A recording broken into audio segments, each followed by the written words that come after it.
Students, welcome back to my channel. कैसे हो आप सब? उम्मीद करती हूँ बेटा सभी अच्छे होंगे और अपना ख्याल भी रख रहे होंगे।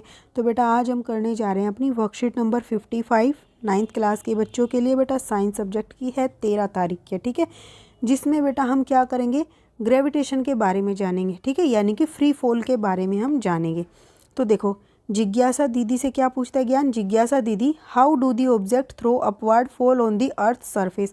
तो जब भी हम कोई ऑब्जेक्ट को ऊपर की तरफ उछालते तो वो नीचे की तरफ क्यों आ जाता है, अर्थ के सरफेस की तरफ को, ठीक है। तो क्या बताती है Gyan? Any object thrown upward reaches a certain height and then it start falling down. और वो क्या होता है, नीचे गिरना शुरू हो जाता है। When an object fall towards earth surface under the influence of the gravitational force of earth alone then it is the motion in. तो बेटा वो क्या होती है, तो then its motion is termed as free fall, ठीक है। तो जब भी हम क्या करते हैं, किसी ऑब्जेक्ट को ऊपर की तरफ उछालते हैं तो कुछ समय बाद नीचे वापस आनी शुरू हो जाती है।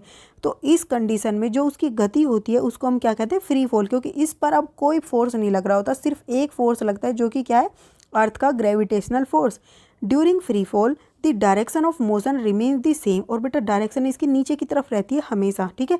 बट द वेलोसिटी जो होती है वो इंक्रीज होती चली जाती है एट ए कॉन्स्टेंट रेट, वो एक कॉन्स्टेंट रेट से इंक्रीज होती चली जाती है, ठीक है। क्योंकि जैसे जैसे वो इसकी तरफ आएगी बेटा, अर्थ की तरफ, तो क्या होगा, डिस्टेंस कम होता जाएगा। और डिस्टेंस कम होने से क्या होता है, इसकी जो मतलब कि जो जी है बेटा वो बढ़ता चला जाता है, ठीक है। तो any change in the velocity involve acceleration.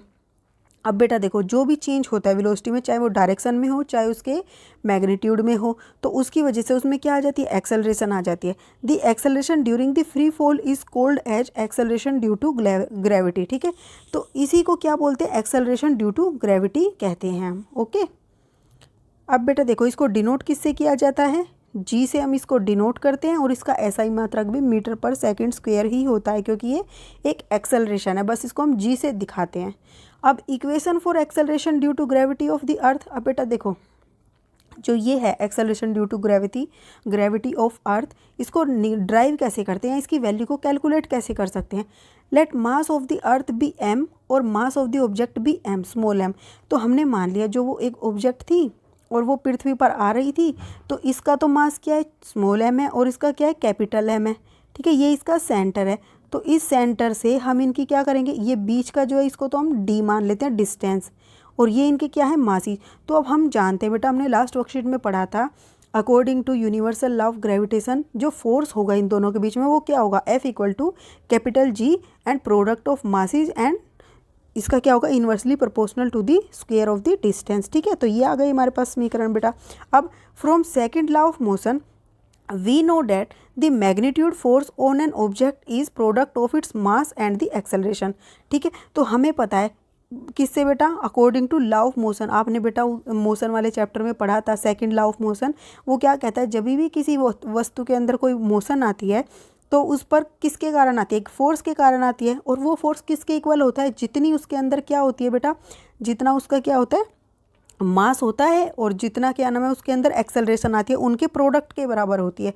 यानी कि क्या होता है, F equal to m into m, ये होता है, ठीक है, एक्सेलरेशन। लेकिन यहाँ पर ए हमारी क्या है, जी, हमने उसको जी माना है एक्सेलरेशन को, तो हम क्या कहेंगे, F इक्वल टू क्या हो जाएगा, एम जी के, ओके। तो ये हमारा दूसरा समीकरण बन जाएगा। अब उसके बाद इन दोनों समीकरण में देखोगे बेटा, F ही निकाल रहे हैं हम, ठीक है। तो हम क्या करेंगे, ये वैल्यूज़ इक्वल रख देंगे। तो हमने रख दी दोनों इक्वेशन की। अब यहाँ पर देखो, ये भी सेम है, ये भी, तो ये कट हो जाएंगे। अब हमारे पास क्या बचेगा, G equal to capital G into में M इंटू डी की स्क्वायर, ठीक है, ये हमारा बन गया। अब let the object be near और on the surface of earth. अब हम मानते कि कोई ऑब्जेक्ट अगर क्या हो, ये अर्थ है, इसके नियर बाय सरफेस पे हो। अगर दूर होगा तो क्या होगा, इसकी बहुत ज़्यादा डिस्टेंस होगी तो हम उसको कंसीडर करेंगे, लेकिन ये पास में होगा तो हम इसके डिस्टेंस को कंसीडर नहीं करेंगे। क्यों? जैसे बेटा आप दुकान पे जाते हो तो आप कोई 500 रुपये का सामान खरीदते हो, या 502 रुपये बनते हैं आपके, तो दुकानदार आपसे क्या कहता है, 500 रुपये दे दो, बस वो 2 रुपये नहीं लेता, क्योंकि ये 500 के मुकाबले क्या है, 2 रुपये बहुत कम है, ठीक है। तो इसलिए वो क्या ले लेगा, सिर्फ 500 रुपये ले लेगा। ऐसे ही हम यहाँ पे क्या करते हैं, जो अर्थ के बिल्कुल नज़दीक होती है, तो ये इसकी जो रेडियस होती है बेटा अर्थ की, उसके मुकाबले बहुत कम होता है वो डी, इसलिए हम इसको नेगलेक्ट कर देते हैं और खाली आर को मान लेते हैं उसका डिस्टेंस, ठीक है। तो जब हम उसको मानेंगे तो डी किसके बराबर हो जाएगा, आर के बराबर हो जाएगा। तो रेडियस ऑफ द अर्थ के, ठीक है, तो हमारी जो ये बनेगा फॉर्मूला उसमें डी की जगह हम आर लिख देंगे, तो ये हमारी बन जाएगी, ठीक है, फॉर्मूला जी निकालने का। यहाँ से हम जी निकालते हैं। अब यहाँ से दो इंपॉर्टेंट क्वेश्चन बनते हैं बेटा। एक तो क्या है कि आपसे पूछा जाता है कि ये अर्थ है, इसके तरफ एक हल्का सा ऑब्जेक्ट आ रहा है, एक भारी सा ऑब्जेक्ट आ रहा है, लेकिन इन दोनों का जो जी होता है वो बराबर होता है। तो ऐसा क्यों होता है? तो यहाँ से देखो बेटा, आप कुछ समझ रहे हो? यहाँ पे इसका मास क्या है ऑब्जेक्ट का, m, और इसका क्या है, मान लो m, इसका m1 और इसका m2 है। तो यहाँ पर देखो ये ऑब्जेक्ट के मास पर तो डिपेंड ही नहीं कर रही है, तो किस पर कर रही है, इसके मास पर कर रही है, अर्थ के, और इसके बीच के डिस्टेंस पर कर रही है। तो इनका कितना भी मास हो, भारी हो या हल्की हो, उस पर डिपेंड ही नहीं कर रही जी, इसलिए इन दोनों का सेम ही रहेगा, क्योंकि इस ऑब्जेक्ट के लिए भी m इतना ही है और d भी इतना ही है, इस ऑब्जेक्ट के लिए भी m इतना है और d ही इतना है, ठीक है। तो आप इसमें यही लिखोगे, क्योंकि जी जो होता है वो उस वस्तु के द्रव्यमान पर डिपेंड नहीं करता, ठीक है, मास पर डिपेंड नहीं करता, इसलिए वो भारी हो या हल्की इससे कोई फर्क नहीं पड़ेगा, जी इक्वल ही रहेगी सबके लिए। ओके, अब दूसरा क्वेश्चन क्या बनता है बेटा, इंपॉर्टेंट क्वेश्चन है। यहाँ पर देखो, as the earth is not a perfect sphere it is radius R increase from poles to the equator. तो देखो ये अर्थ के क्या होते हैं, पोल्स होते हैं और इक्वेटर होते हैं। ये अर्थ है, इनको बोलते हैं हम इक्वेटर पार्ट्स, ठीक है, इक्वेटोरियल रेडियस होती है ये, और ये होती है पोलर रेडियस, ठीक है, ये इसके पोल्स होते हैं। तो यहाँ पर जो डिस्टेंस होता है और ये जो डिस्टेंस होता है, तो ये डिस्टेंस तो कम होता है और ये वाला ज़्यादा होता है, क्योंकि अर्थ की कुछ शेप इस तरीके की होती है, ठीक है। तो अब यहाँ से तुमने देखा बेटा कि डिस्टेंस क्या है, जी के इन्वर्सली प्रोपोर्शनल है, या कि जी क्या होगा, जी ज़्यादा होगा कब, जब डिस्टेंस क्या होगा, कम होगा, और जब डिस्टेंस ज़्यादा होगा तो जी क्या हो जाएगी, कम हो जाएगी। तो यहाँ देखो डिस्टेंस ज़्यादा है, अगर डिस्टेंस यहाँ ज़्यादा है तो जी क्या होगी, कम होगी, और इधर देखो डिस्टेंस क्या है, कम है, तो जी क्या होगी, ज़्यादा होगी। मतलब कि हम इधर से इधर जाते जाएंगे तो डिस्टेंस कम होता जाएगा, ठीक है, इसकी वजह से जी क्या होगा, इंक्रीज होता जाएगा। अगर हम इधर से इधर आ रहे हैं तो क्या आएगा, अगर हम पोल टू इक्वेटर आ रहे हैं तो क्या हो रहा है, डिस्टेंस बढ़ता जा रहा है, डिस्टेंस बढ़ता जाएगा तो जी घटता जाएगा। ये इंपॉर्टेंट क्वेश्चन है। और मैक्सिमम कहाँ पर होती है जी मैक्सिमम होती है बेटा यहाँ पर, ठीक है, पोल्स पर, और मिनिमम कहाँ पर होती है, इक्वेटर पर होती है, ठीक है। बस यही आपको बताया गया ऊपर जो लिखा हुआ है, ठीक है। तो ये कुछ इंपॉर्टेंट था और यही बताया। देखो रेडियस किसकी ज़्यादा है, इक्वेटर की, पोल्स की बजाय, ठीक है। दो क्वेश्चन बेटा ये इंपॉर्टेंट है, क्वेश्चन आते ही आते हैं घुमा फिरा कर, यही इंपॉर्टेंट यही है इसमें।